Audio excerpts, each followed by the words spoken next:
Honorable Trichy Siva ji.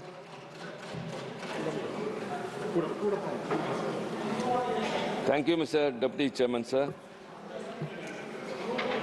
Sir, I am indeed privileged to participate in this discussion on the glorious journey of 75 years of our Constitution on behalf of the DMK party. Sir, our Constitution is a unique and enduring document which has withstood many crises and the test of time.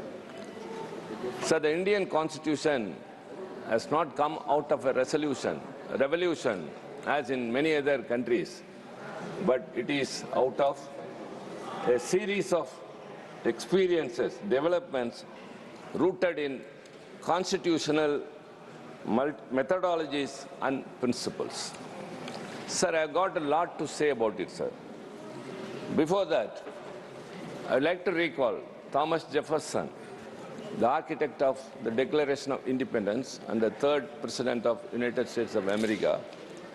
He once wrote that no constitution in the world will survive for more than 19 years.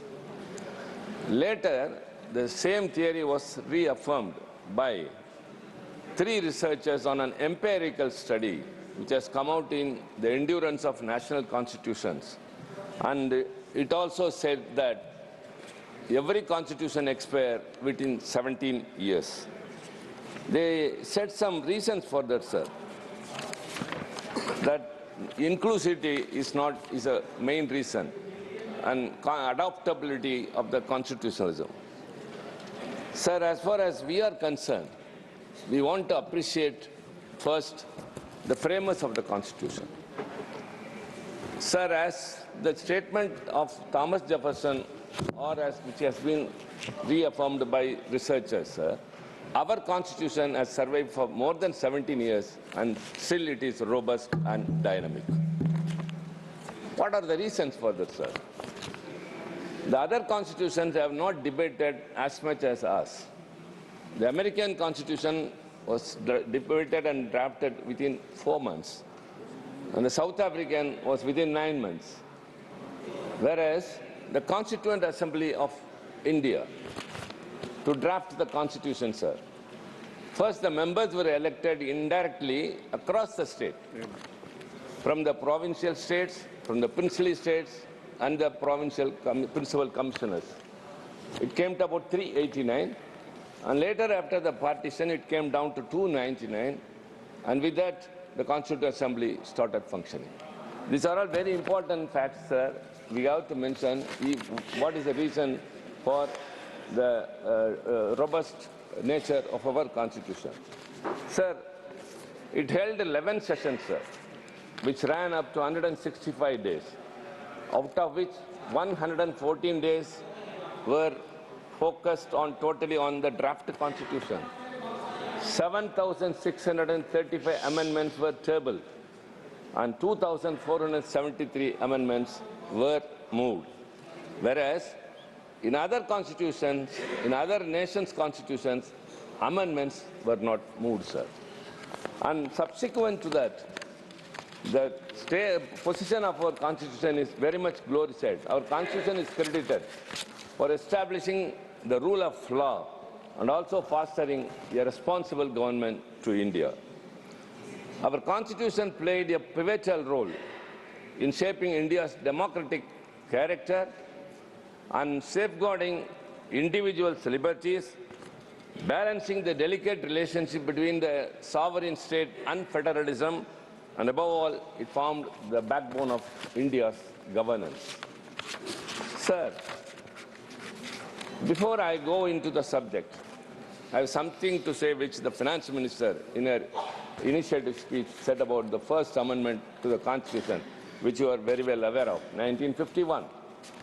She said about 1904 of the Constitution, the amendment that was made was 1904.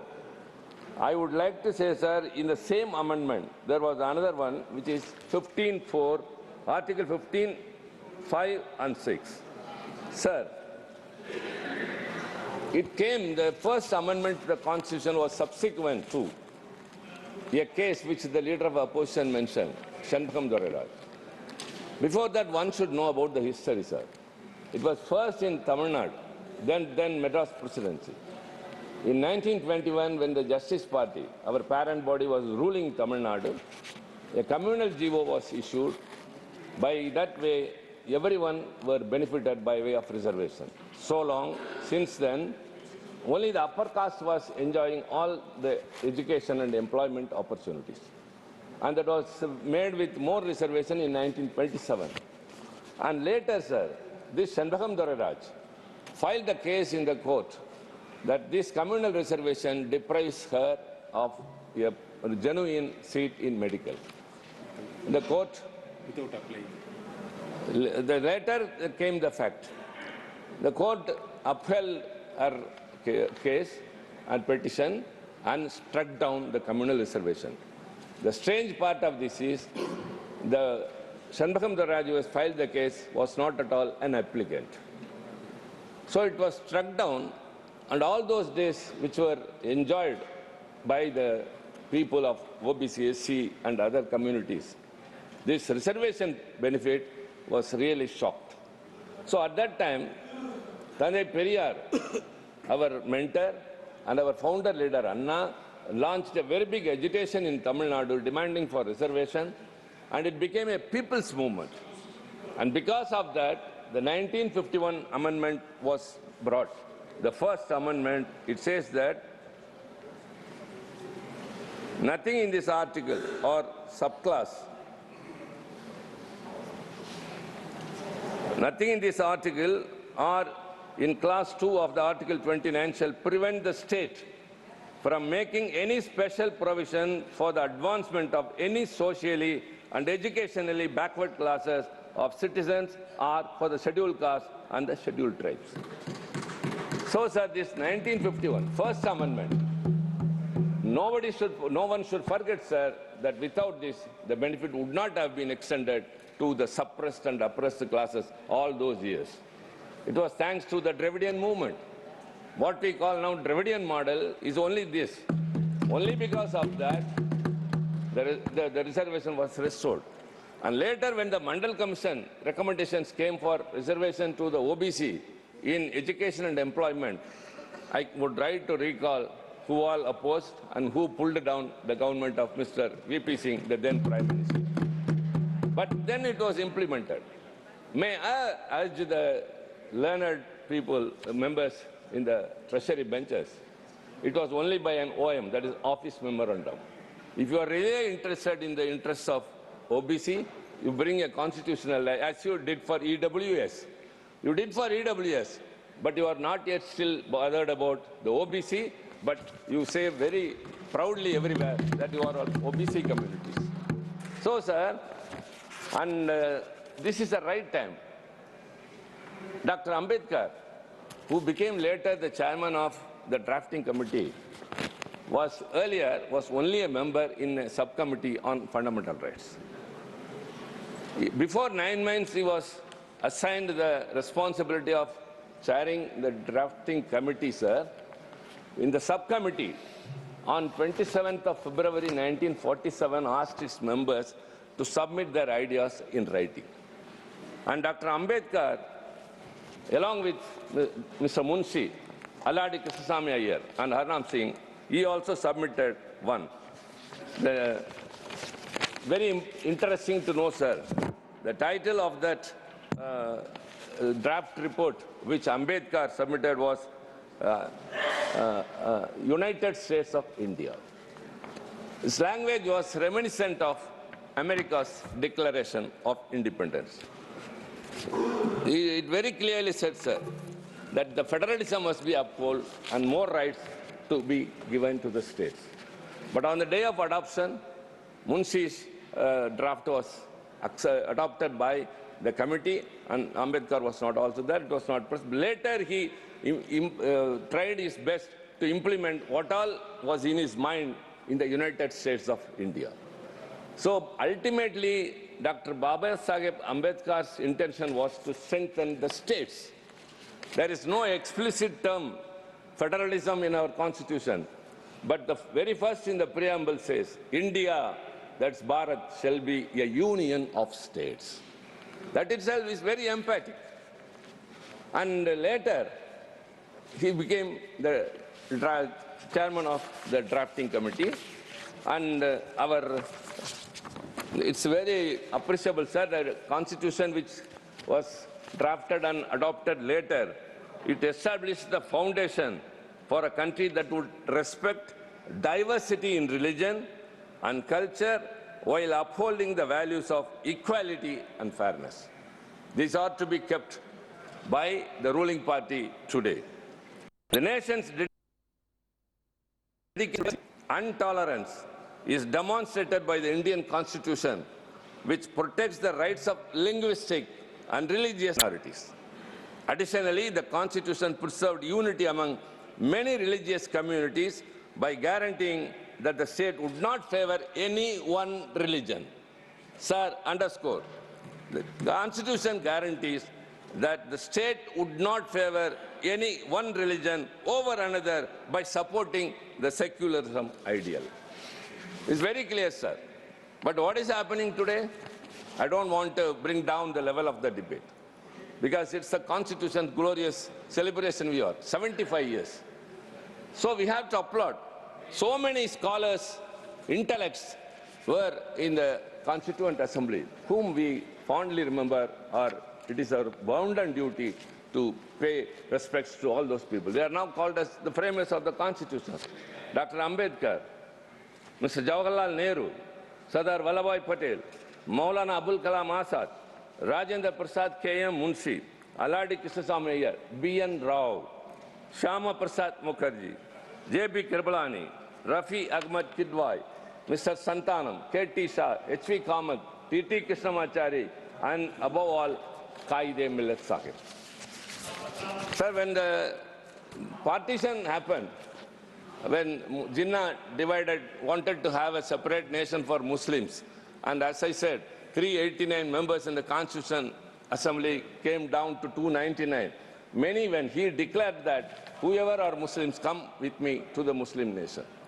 But including Qaide Millat Sahib, the Muslims who are now in this country said, yes, we are Islamic people, but India is our country. But how they are treated now? I would urge, sir, again the government, not an iota of apprehension should come in the minds of the linguistic and religious minority in this country.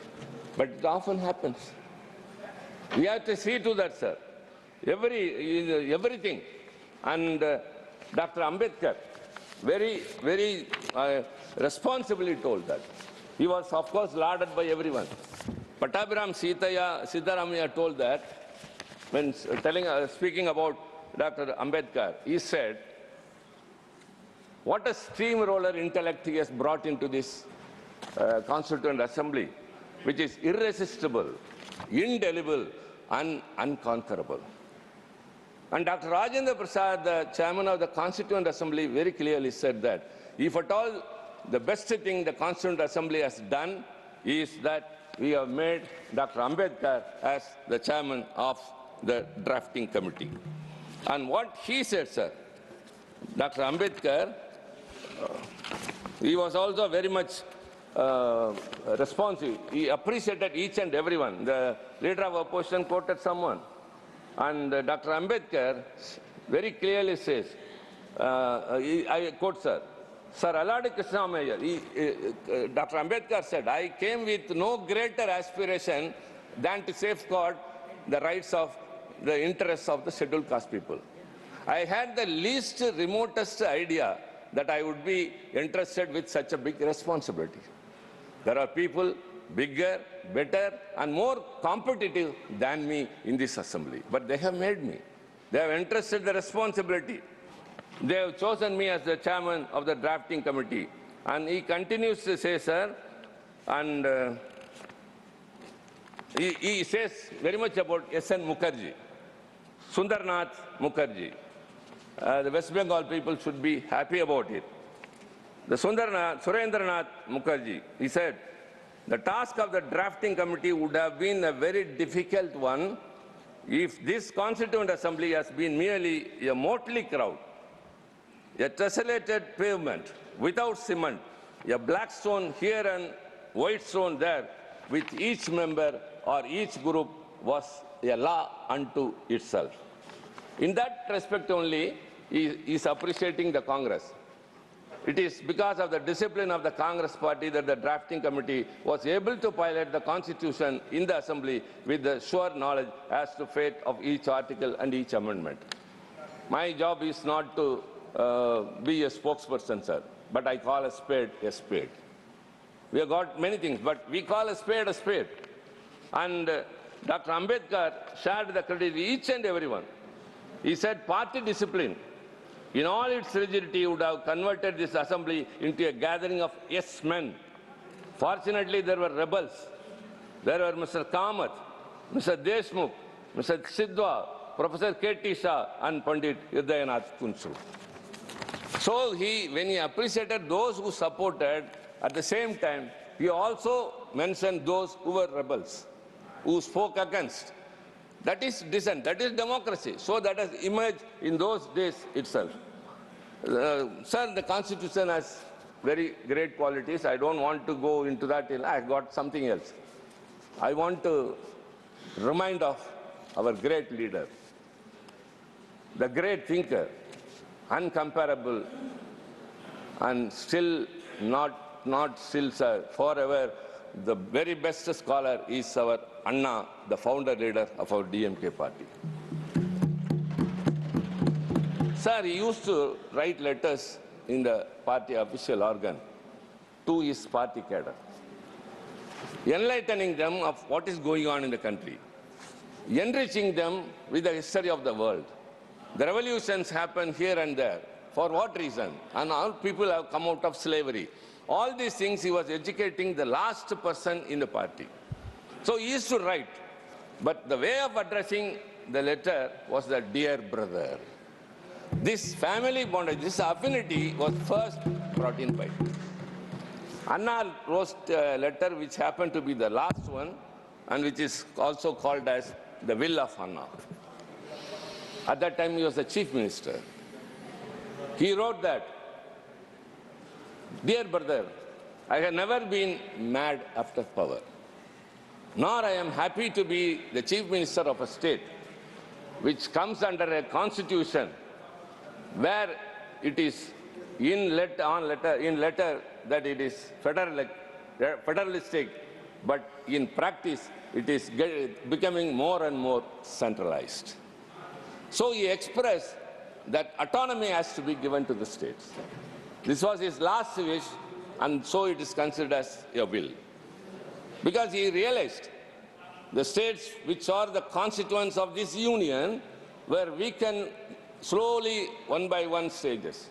What is happening is now much worse. All the laws that have been enacted in the recent days by the BJP has either usurped the powers of the state or transgressed into the state's powers or minimizing, declining everything. This I have to mention, sir. Later, after the demise of Anna, our great leader, Dr. Kalaignar, the late Dr. Kalaignar, he took over the party president and the chief minister of the state. He immediately appointed, the first thing he said when he addressed the press in Delhi after meeting the prime minister conventionally, the first thing I'm going to do is to constitute a committee to go into the center-state relations. Because without powers, being a chief minister of a state is of no use. Much worse is what is happening in Delhi now. The Delhi, totally the chief minister's powers have been taken and given to the LG, and the chief secretary will master over the chief minister, and secretary will master over the minister. That is what's happening in Delhi. That's union territory. But even in the states were not able to fulfill the needs and the requirements of those people.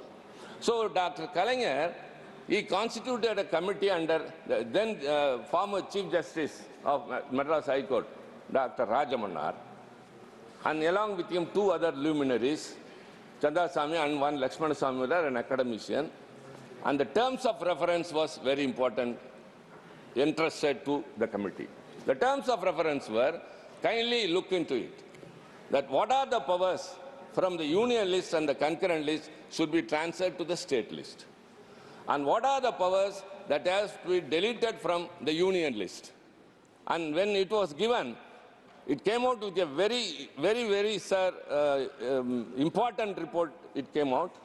It gave too many number of suggestions, out of which one is Interstate Council, which also was brought into action in during 1989 when VP Singh was the Prime Minister, thanks to our intervention, sir. And it advocated for more rights to the states. And Rajamanna's committee's vision is still a document which everyone, whoever wants to see, go into it. So also the Sarkaria Commission later appointed during Mrs. Indira Gandhi's regime. That also went into the center-state relations. Later the Poonch Committee, that was also appointed for this. All these committees converged at one point that India's individuality lies in diversity. They identified, the Poonch Commission, sir, Justice Rajamannar Committee called for greater autonomy to states, including financial independence and a re-evaluation of centrally sponsored schemes. I think learned ministers are here, other members who are also learned are here. A rural scheme which is suited to Tamil Nadu will not be Rajasthan or any other northeastern. So centrally sponsored schemes has to be re-evaluated. It needs a re-evaluation. The Sarkaria Commission furthered this vision by emphasizing consultation before union legislation affecting states and a larger share of tax revenues to be devoted to states. Despite these recommendations, implementation has been partial, having much of contradiction intact. The Poonch Commission identified the need for reforms in the current list and concurrent list and proposed institutionalized mechanisms for reforms for resolving disputes between the center and the states. So these reports offer a roadmap, but challenges still persist. Practically, the area of fiscal devolution and legislation overlap. This is where the commitment of federalism must be tested by ensuring that states are empowered to contribute effectively to the people's nation building without being stifled by central overrule. Sir, we are much affected. Dr. Ambedkar said, caste and creed discrimination is prevailing in India. But out of our experience, we feel that the regional discrimination is much more predominant now. Stepmotherly attitude is shown to the states. For example, even the Finance Commission, devolution of taxes, Tamil Nadu has been slowly, the devolution is declining. The 12th Finance Commission gave 3.069 and the 15th gave only 2.6, and whatever, for every 1 rupee we give to the tax basket, we give only 29% in return. Whereas, actually the southern states, that too especially Tamil Nadu, which contributes more to the GST of this nation, the GDP of this nation, is of course affected very much. Whereas those nations which are of lower fiscal discipline, they are rewarded much. For what? That is what we said, regional discrimination. I don't want to mention any particular state because our friends are here from various other states. But we feel that the northern states are shown more favoritism, showing lower fiscal discipline, whereas Tamil Nadu, which is performing very well in every, for example, in the higher education, the enrollment ratio overall in India is 28, whereas ours is 52%. So in every area, every sphere, the Tamil Nadu is doing very well, but we being victimized by the union government. So also, sir, the borrowing restrictions imposed under Article 293 undermines the autonomy of the states, discourages fiscal discipline, and stifles regional growth. In these situations, sir, we want to say that these things has to be revived. It's high time, sir. Even the very important is language policy, a sensitive issue. that needs recalibration. Tamil Nadu's consistent opposition to the imposition of Hindi is not about rejecting a language, but about preserving its linguistic diversity. The two-language formula adopted in Tamil Nadu has fostered inclusivity without compromising on national unity. Sir, during the Constituent Assembly debates, though there was no subcommittee as like other things for language, but it happened so that when many proposed for Hindi to continue. Before independence, the official language of India was only English.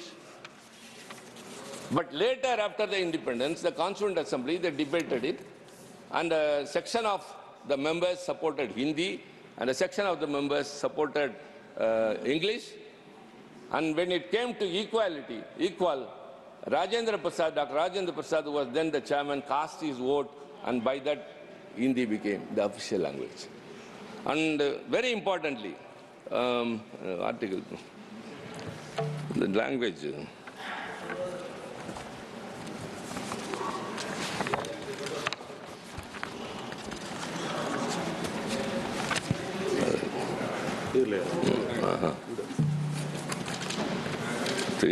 So, sir, Article 368 also, I must appreciate that. It is the amending provision. The amending provision is the only special feature, unique feature in Indian Constitution which many others do not have. And because of that, so many amendments have been done. And that amendments are being done to meet the need of the day. And when the Constitution was drafted about the official language, sir, it very clearly said that Hindi shall be the official language in Devanagari script, and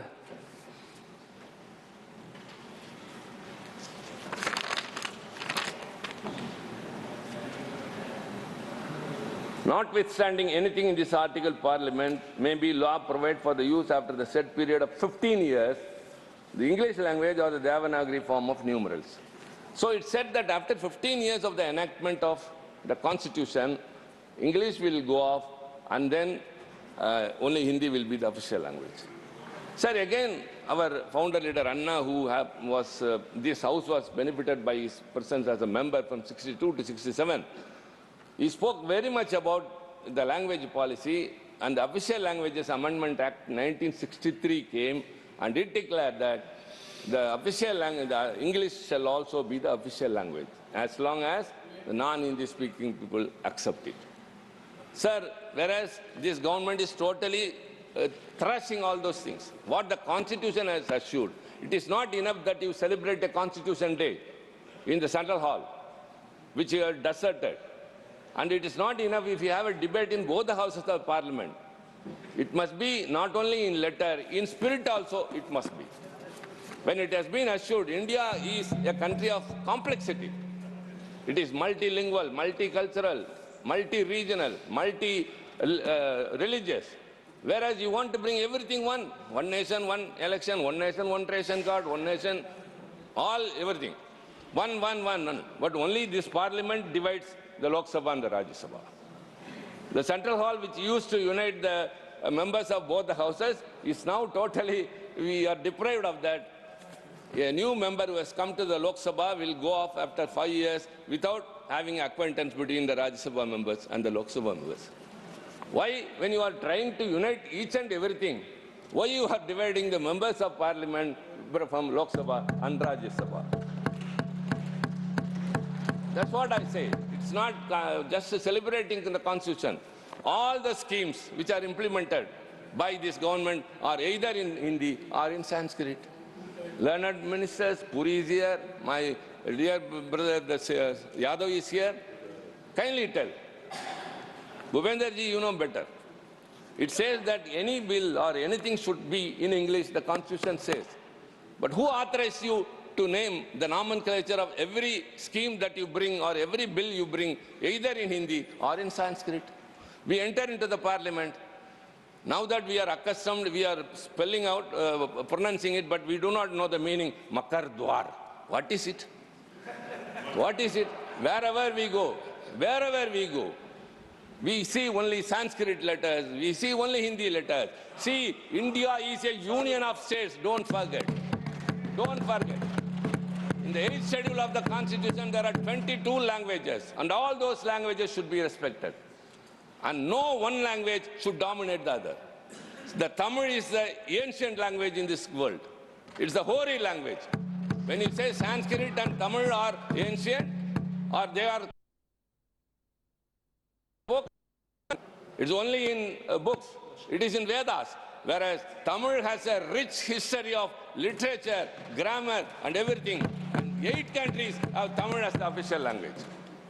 Why you are denying this, showing this partiality? Why you are treating us like that? This stepmotherly attitude, that's what I said in my outset itself. Not even a iota of apprehension should creep into the minds of the linguistic minorities and religious minorities. You are in power. You are in power. But you have to treat the whole of India as one in your outlook, not in names. You are imposing. That's what we say. We are not against one language, not to reject Hindi or any other language. Don't impose that. In Tamil Nadu, we are bilingual, only Tamil and English. If anybody wants to learn any other language, let them. It is also interpreted that we have stopped people learning Hindi. Even the finance minister has leveled an accusation. Never. We stopped them from learning Hindi. No. The Dakshina Hindi Prachar Sabha's headquarters is in Tamil Nadu. Every year, lakhs of people are studying there and getting graduated. If you are totally against a language, we would not have allowed it. If you are interested, go ahead. But what the way the government is acting today is totally anti-constitutional, anti-federal. Sir, we want to insist upon one thing. If at all you are very sincere, if you are really devoted in celebrating the Constitution Day, you have to uphold secularism and federalism, which is the most important factor, core thread of backbone of our Constitution and our country. And in this situation, sir, I would like to conclude with only one thing. Federalism is not about weakening the center. It is about strengthening the union by empowering the Constitution. So kindly keep in mind, we are not against a language, we are not against a region, but you don't discriminate us. That's because we are lying in the last of India. It is not the last. Rather, India starts from the south only, from there only. Our language is rich. Our contribution to this country is rich. Whenever the integrity and the sovereignty of India was affected, it was DMK which has stood first to protect the nation. We had a slogan of separate Dravida Nadu. We gave it up only during the Chinese aggression. During the Bangladesh war, it was DMK which contributed more than any other state to save the nation. So don't underestimate us. We have always been with us. So stop this attitude of stepmotherly treatment, and I would urge again, respect all languages, respect all religions, and tax devolution is very, very important. So with these words, sir, I thank you very much for giving this opportunity. Thank you.